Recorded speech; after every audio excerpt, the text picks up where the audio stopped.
Boom, All right, you're in. How was your week? so good. Why? Uh, just like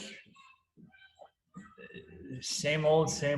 Like just opportunities are just clicking all at the same time, and like stuff that we're working on is like happening and it's going good, and we're just like the people that we're working with, for the most part, just get it, and they're like we're on the same wavelength, and they're just super appreciative of our stuff. I got something in the mail today that's a little Oh, look at you. so You. life is good, you know. So is that going to be your beverage of choice this evening?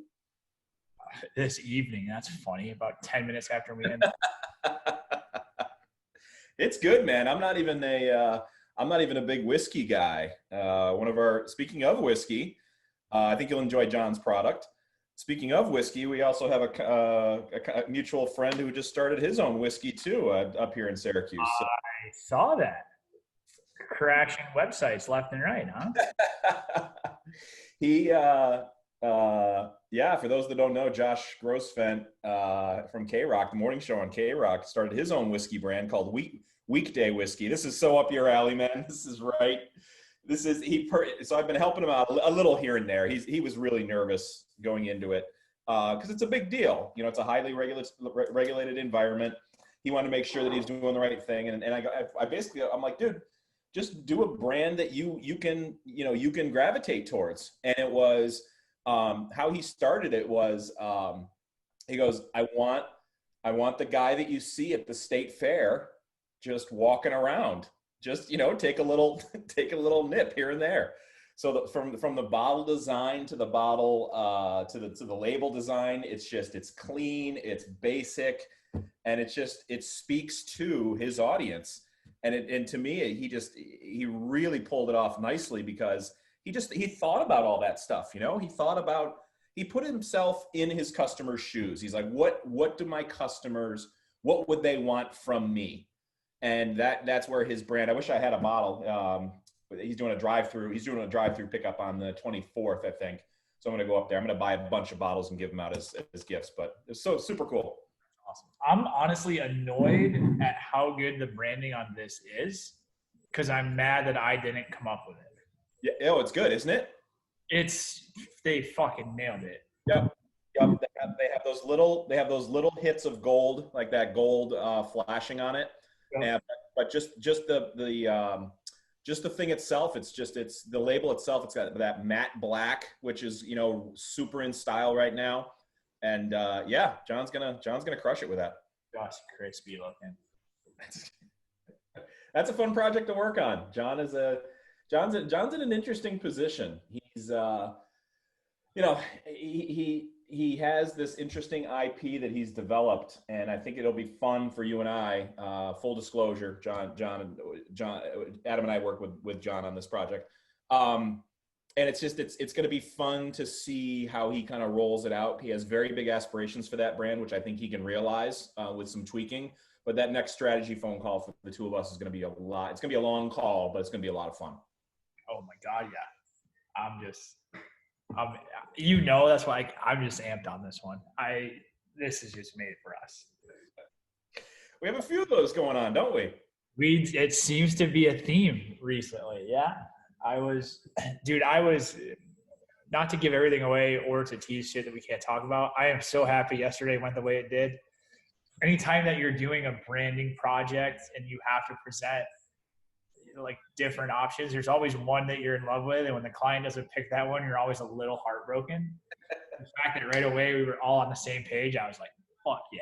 I wish I could share. I wish it's like literally right there. I wish I could share it with you. I can't share it on our stream, but I'm this close to talking about the next big thing, and it's just like it's literally like it's happening right in front of me. Like they're taking screenshots of the designer's screen right now, and I'm like, oh, we're this close to making it happen. So. Maybe my next week's show will be able to talk about another blueberry style of projects. So it's good stuff, man. Hashtag stay tuned. Exactly. But that's just, that was part of the theme this week for me is I took your advice again, and I just wanted to start digging up more opportunities. And I just went into DMs. I just went into LinkedIn. I just did the hard work. It's like when you and I started this back in January of this year. Holy smokes, it's been 9 months we've been doing this. And we said just by doing this, we're going to dig up opportunities and just keeping each other accountable.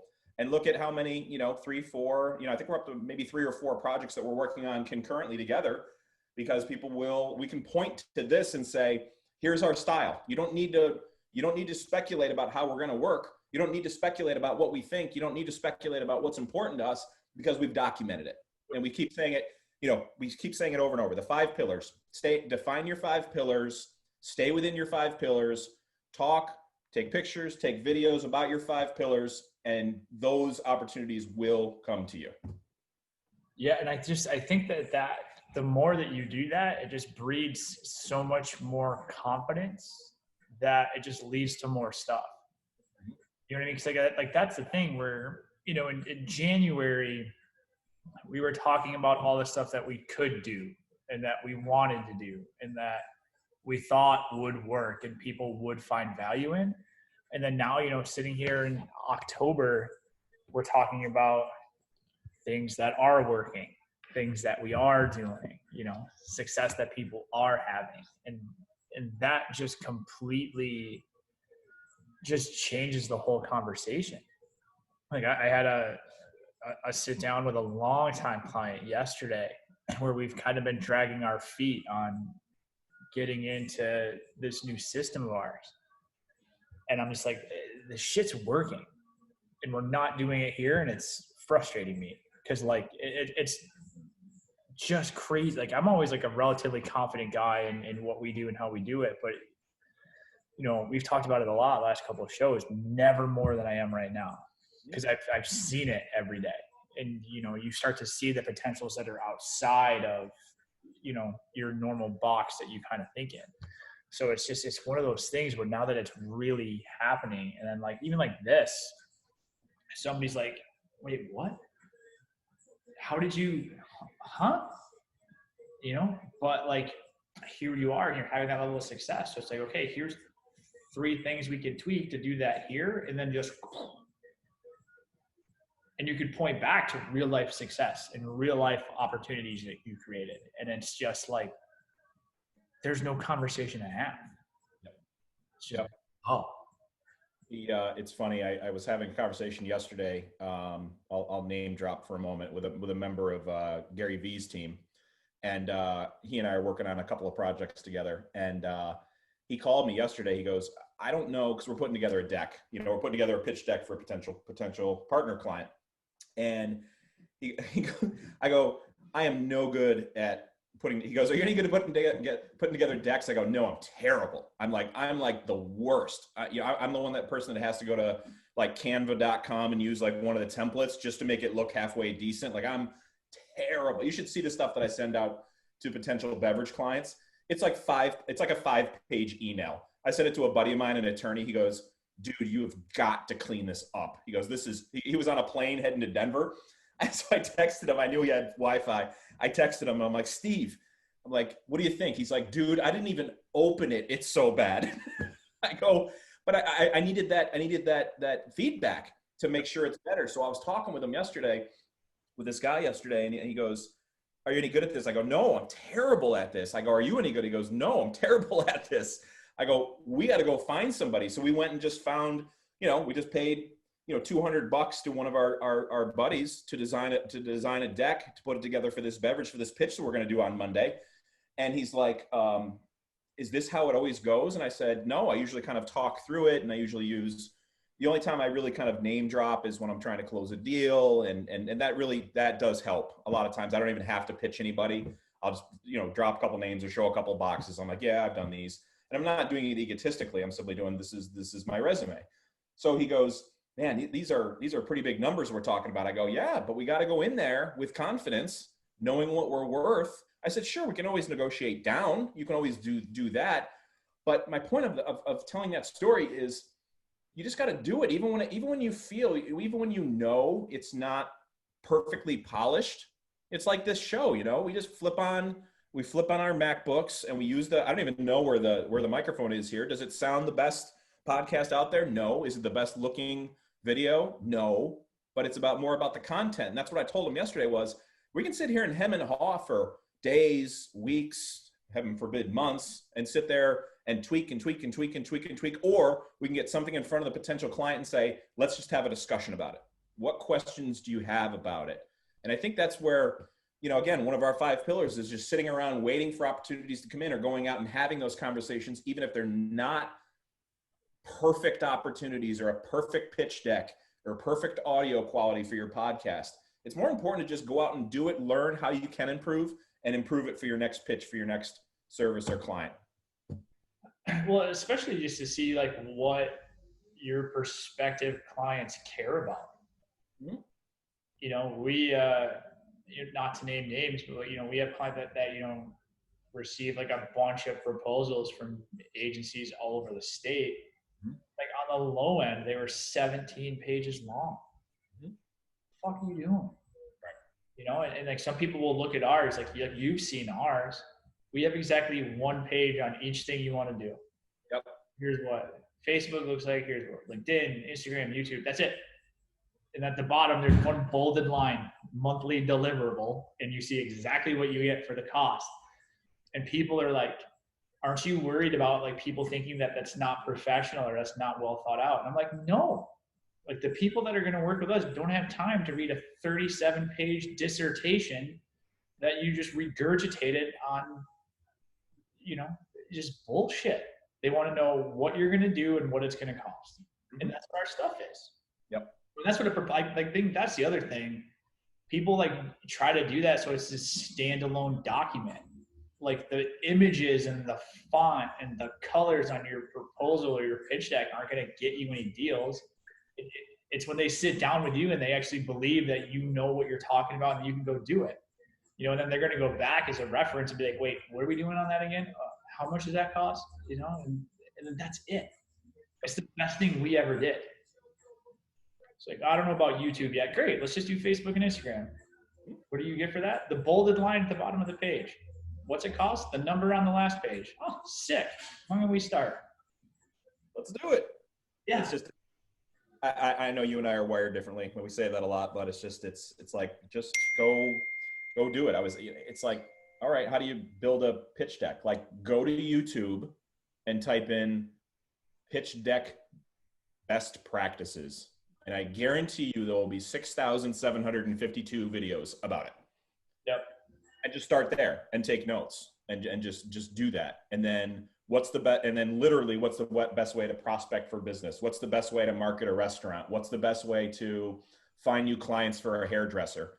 Like literally, YouTube is the greatest invention of all time because it can solve.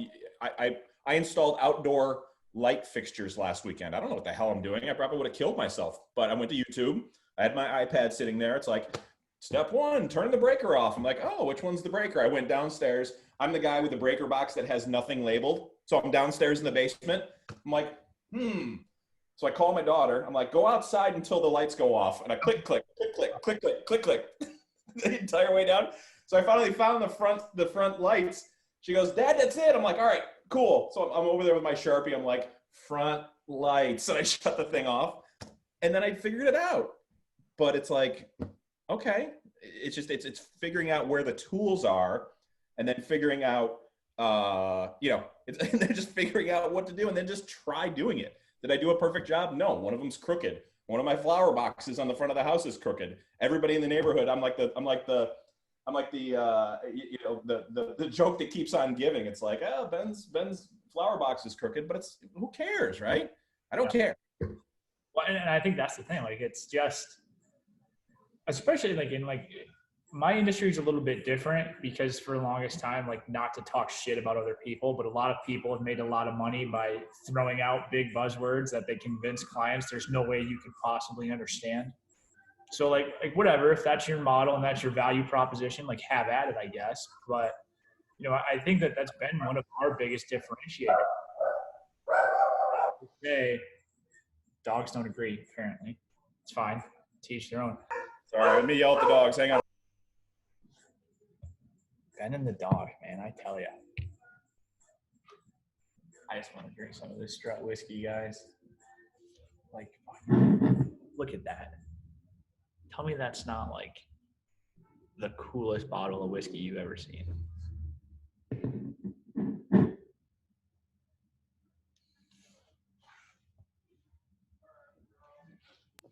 One of the things that's going to be really fun about this is going through and just making a montage of when my dogs go completely nuts with this show.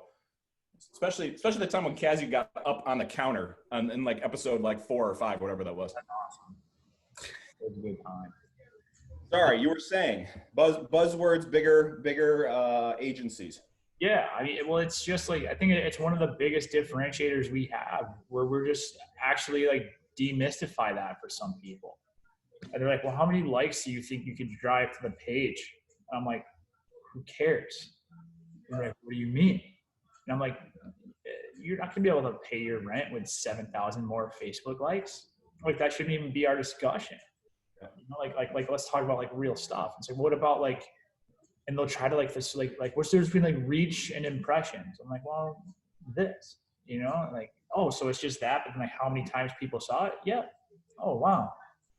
So like, what's a good number for that? I don't know. What are we trying to do? And it's just like breaking it down and then literally simplifying a 17-page proposal down to 6.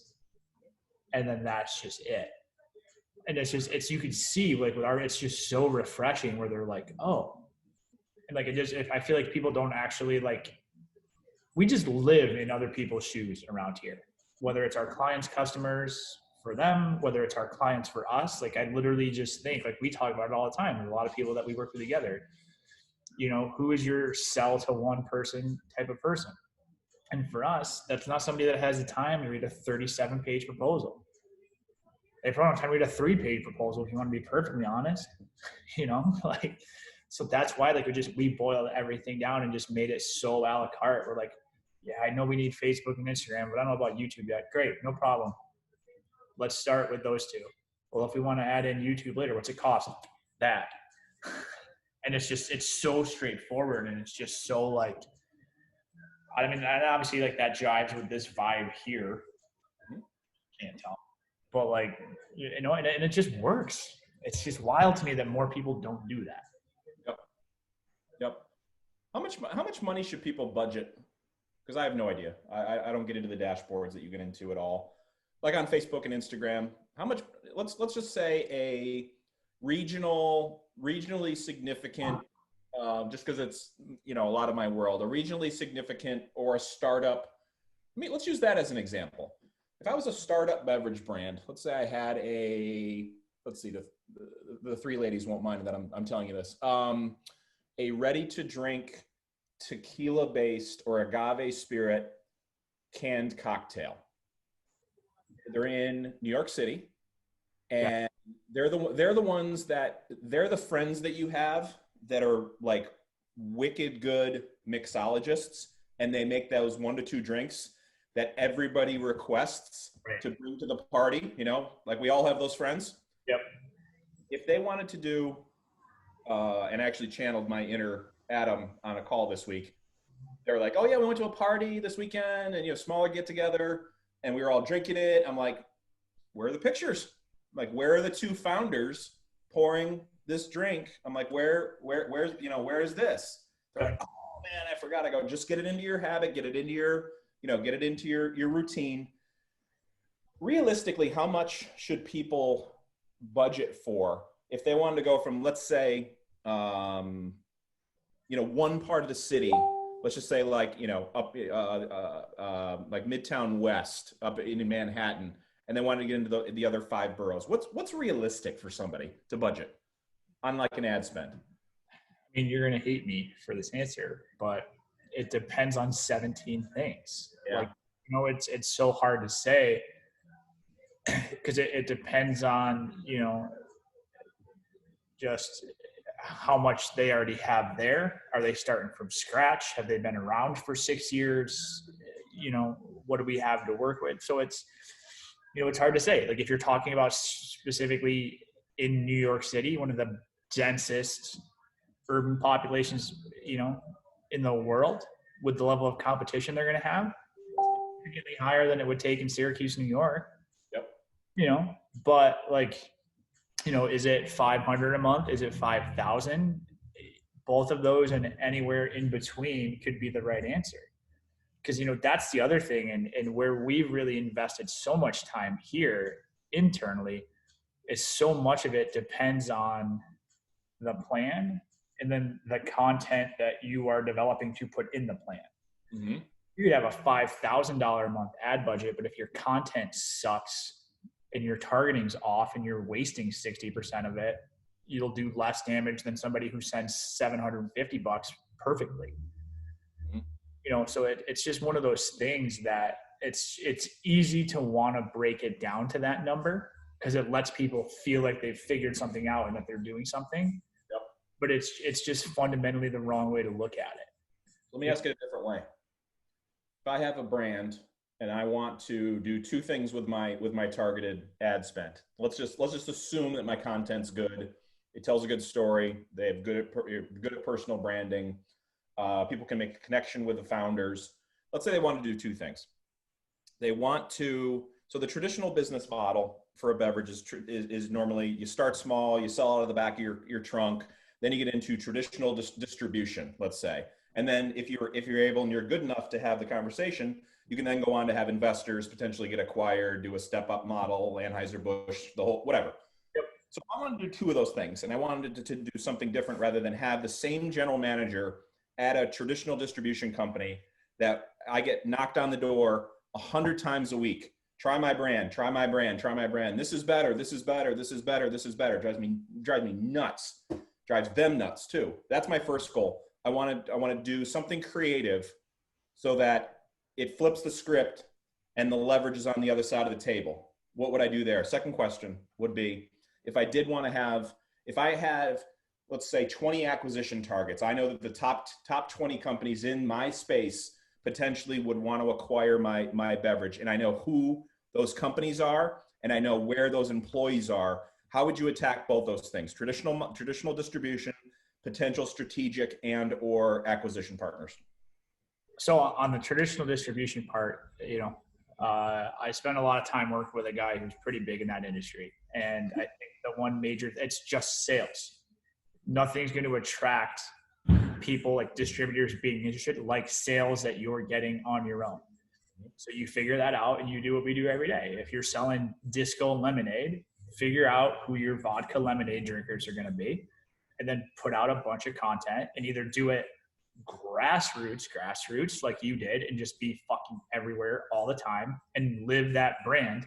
I think one of the smartest things you did is you and Siobhan were the demo for that, and you just lived it. Literally the life of Riley is when you're drinking Disco lemonade. So that was perfect.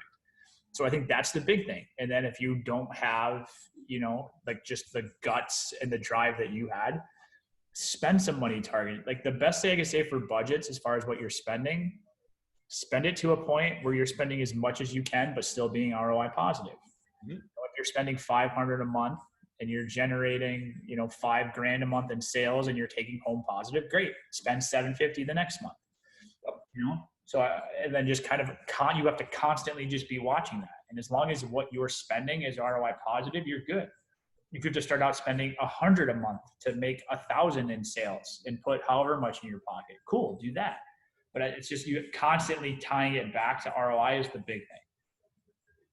The second part of the question, it starts with an L and it ends with an inked in. Like it's the best thing that you can do is if you know the 20 most likely companies that would acquire that business, to quote my friend Ben Riley, go to YouTube and look up how to find those people on LinkedIn and then just go do it. And then connect with as many of them as you can, from the owner down to the secretary, down to the custodian, if you can find them, and just build as many relationships there as you can. And then reach out to see, depending on how good you are at sales or whatever, and how long it takes you, make sure that they're seeing what you're doing, make sure that they know what you're building. And then, once you feel like you've done that enough, hit them up.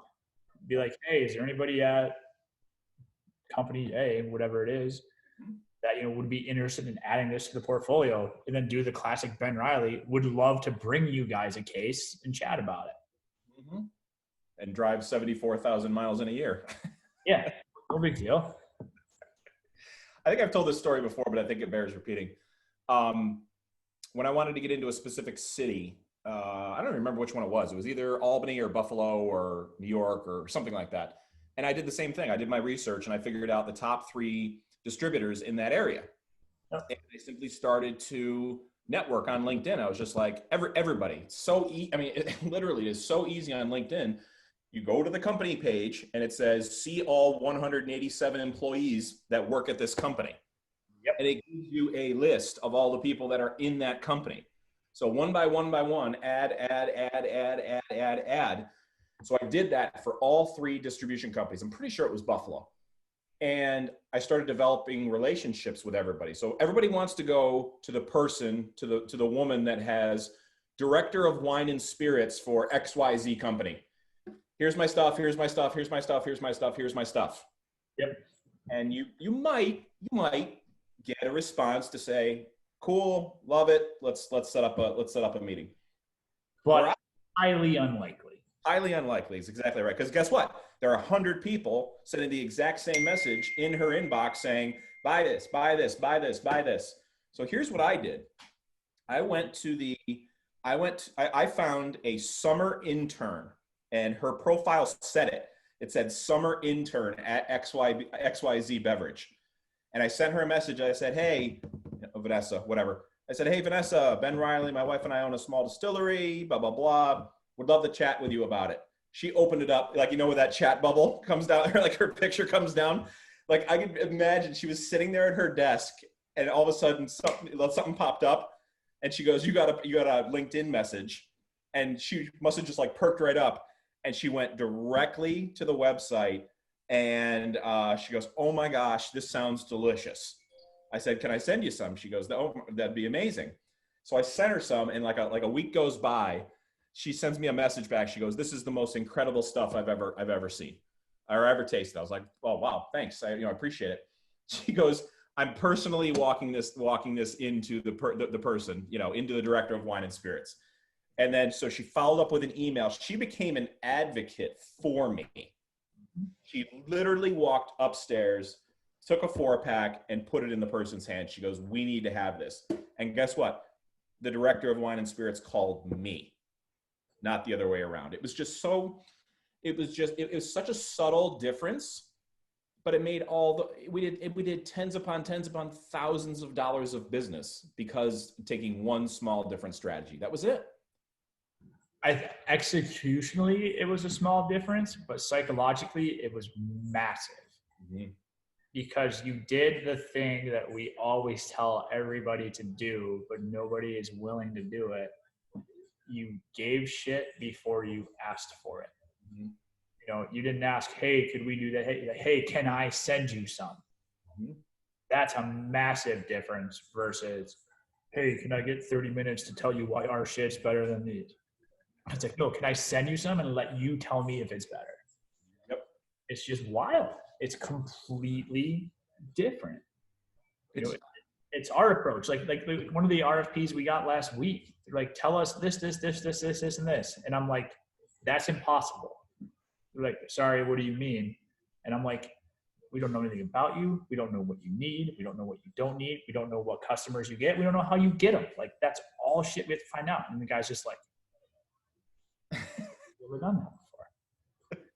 So like, it's just blows my mind that you and I both come from sales background, so I get it. I understand the sales trainings and role playing and common objections and going through that. So I get it, and that's a hugely valuable skill set because 99% of people suck at it. But when you're we're like our business and yours, like we're looking for long-term partners, which is tough because what they teach the salespeople to say, I want to be a long-term partner. No, you're not going to work here anymore, actually, but it's fine. Whereas us, that's literally what we do. We have people that have been with us 3, 4, 6 years. So to kind of just have that and like have that approach up front. Like a lot of people that have been with us, we talk to them 2, 3, 4 times before they ever sign a contract with us. Sometimes months, if not years in between those conversations. But because we waited for that time to be right, we'll be together forever. Or until they sell and get acquired and make millions of dollars. Hey, that's what I'm trying to do. Hey. And it's working so far. We're not there yet, but it's working. You know what? I just, and I know we've talked about this before too, is I don't get hired to be somebody's best friend. That's not what I'm there for. I'm there to advance your goals, and that's a very big difference. And sometimes you have to have, because I'm doing the same thing as you are. I've been telling people, and that's the other thing is verbalizing it, telling somebody what your goals are. It's like, I want to be on this team. I want to be on this team for a long time. I don't want to be on this team for 6 months and then have to constantly, review everything, because that's always Siobhan's question to me are, how are your clients? And I'm like, great, everybody's great. And that's what her concern was for me when I did my brand pivot last year. It's like, wait a minute, you have to almost reinvent yourself every 6 months. It's like, oh man, I got to keep the funnel full. I got to do this. I got to do this, but the success breeds the success, which has been fun to watch.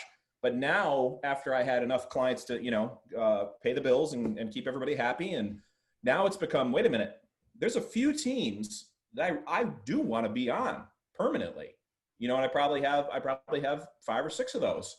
And it's like, I do want to be on these teams. And so I've just come out and told people when I onboard somebody, if they fall into that category, I'll simply say, listen, I'm willing to take less upfront or less per month or less on a revenue share or less on a percentage on acquisition or whatever it is in exchange for longevity.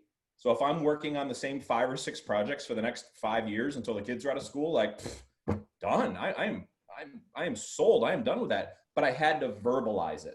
It's like when one of my partner companies, it's like the mergers and acquisition guys from like Constellation, they'll call me and they'll say, what's good on this? What's good? What, ears to the ground, what's happening in the marketplace? Because they have to know that you're even open to having the conversation. When people are left to speculate, that's when everybody gets in trouble. That's when anxiety builds because you're speculating and we're just kind of, human nature is, oh my gosh, I haven't heard from my client. They must be pissed at me. No, just ask, hey, everything good? Checking in. What can I do for you today? Those kind of things. It just very quickly removes all that doubt. So when I tell them and I say, listen, if you've ever, even before you launch one bottle of tequila, if you've ever had the internal discussion to say, eventually I'd like to get this brand acquired, you need to let everybody know that you are even open to having the conversation. Because if you're not, they're not going to come knocking on your door and say, oh, congratulations, here's a $35 million check. That's not how it happens. You have to verbalize those things though.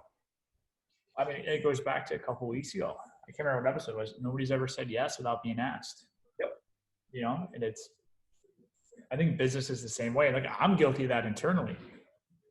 Like I hit 3 people up this morning that, we've talked to whenever and it's just kind of drifted. I'm like, hey, like just think like anything like we could help out with. Like, it's, I've like seen like, especially it helps if you like pay attention to what they're doing too. And I'm just like, hey, like that's against Facebook policy. Be careful, but and just like actually like reaching out, like worst case scenario, like we talked about it. Nah, not right now, man. All right, cool. Let me know. And like for 40 seconds of your life, you're no worse than the position that you were in. Yep.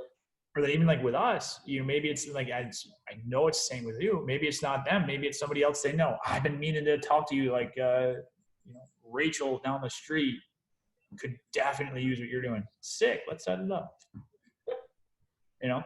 It's just sending those extra 10 or 12 messages a day. That's all it is. And then cumulatively, after a week, if you send 10 messages a day on LinkedIn, it's 50 a week. That is 2,600 2,600 messages. We've done the math before. 2,600 messages a year. 10 messages a day on LinkedIn. How long does that take you? How long does that take you to craft a well personalized message? 30 minutes, 35 minutes? If that. If that. So 25 minutes a day, 10 messages times 5 is 50, times 52 is 2,500.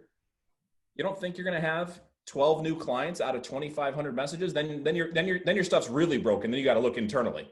But you can convert on literally, that is half of 1%. If you can convert on half of 1% of that, that's 12 new clients. oh my God. Like, what are you doing? If you, and like, you're 100% right. If you can't convert on a half of a percent, you got bigger problems, brother. You know? And that's the thing. And it's just like, we were talking about it last week with Bob. You know what I mean? Like, Bob didn't call me and say, hey man, I'd like to give you this money to do what you do. Like, will you take it if we write you a check? Yeah. No. You know, that's me like sticking on Bob and checking in every couple of weeks, being like, hey, like, what's going on? You done, and then it gets to a thing where like he gets in and like, cause we worked with him in a past life, so he knows who we are. But even then, you have to push that envelope where very, very, very rarely is somebody going to take 100% of the initiative to call you and give you money. It would be great if that's how the world worked. All this would be a lot easier, but it's just not reality. But, you know, if you can just stay persistent and you're constantly adding value to that conversation, you know, and you're helping out along the way, where eventually you get to a point where like this would just be literally easier and cheaper for everybody if you just paid us to do this. Yep. And there you are. But if you don't put in that work, and like nobody's willing to do that on October 9th, 2020 to get a client on March 11th, 2022. Well, and that's exactly right. Is, you know, there's maybe potentially a good title for this podcast is 50 times 52 is 2,600. Do you think you can close less than 0.5%? I mean, that's just astounding when you break it down that way. And it's not even the direct sell. I've used this for my entire career. Hey, I'm biz deving for more clients. Do you have anybody in your network I can talk to? Cut and paste, is that the best way to do it? No. Cut and paste, cut and paste, cut and paste, cut and paste, all the way down the line. I have 5,700 people on LinkedIn in my network. I know maybe 10%, probably 7% of them. I still would reach out to all 5. If I wanted more business today, I'd still reach out to every single one of them. Here's what I do. Do you have anybody in your network I could talk to? Now, are you going to have 97% garbage responses or no responses at all? Yes.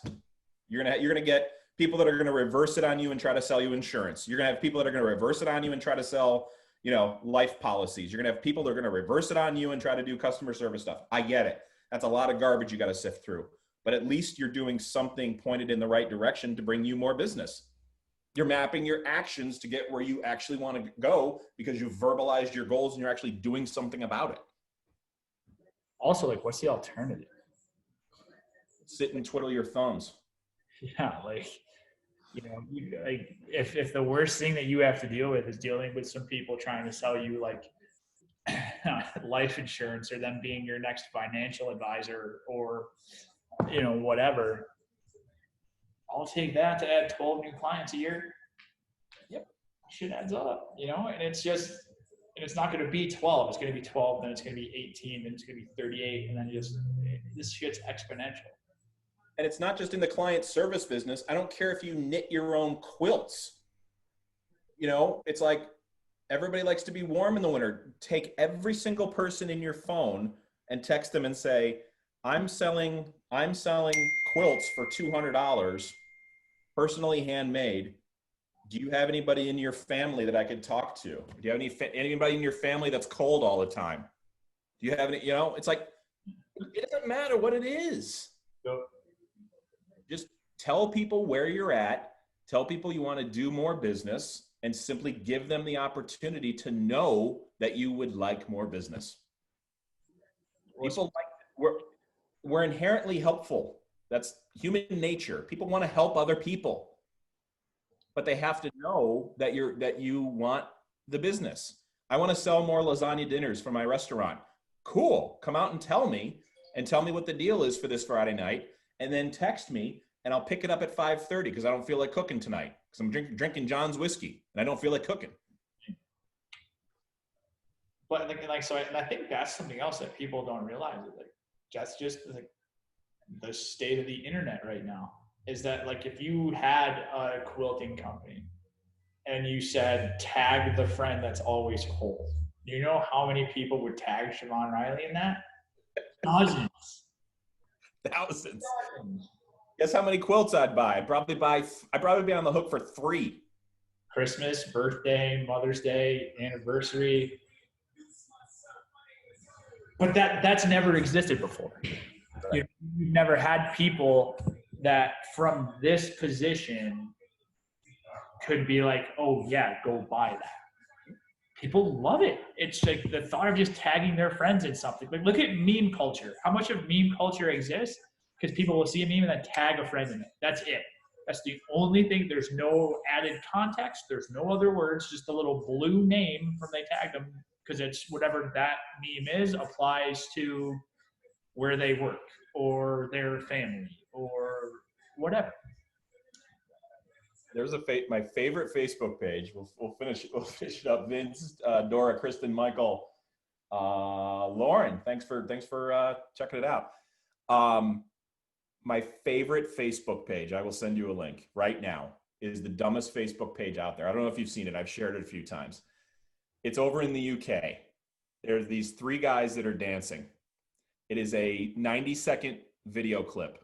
It is the same video clip of the same 3 guys dancing every single day. So they're on like day number 197 or wherever we're at for the year. The only thing that changes every day is the song. So it can be like Drowning Pool to Billy Joel to Metallica. I will show you this. I won't do it on this, but I gotta share my screen with a few more things after we're done with our live. I am in tears laughing at this thing every single day.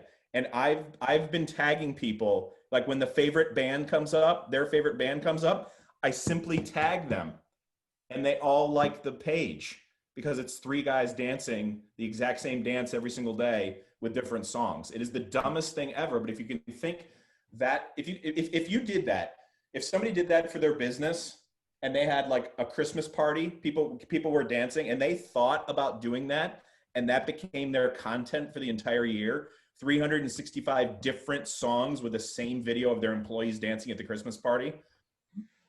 It would literally take, I don't care if you're selling sneakers or lemonade or tequila or coffee cups or deodorant, or I don't care what you're selling. Like I'm watching that content. 1,000%. And that's just what marketing looks like now. It's not, hey, come buy our shit anymore. It's like, hey, don't these seem like great people? Whatever they're selling, I want to buy it. People buy from people, don't they? Heard that once or twice. All right, Facebook Live, we're out. I got to share some top secret stuff with Adam. Hopefully we can share this with you next week. I'm extremely excited. Pour me some whiskey. Yeah, and John's whiskey. We got to clip that for John for his whiskey too. He'll be extremely excited that you have it. There'll be a decent content coming out pretty soon. Can't wait.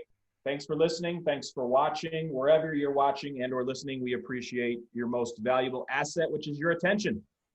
Have a great week, everybody. Peace.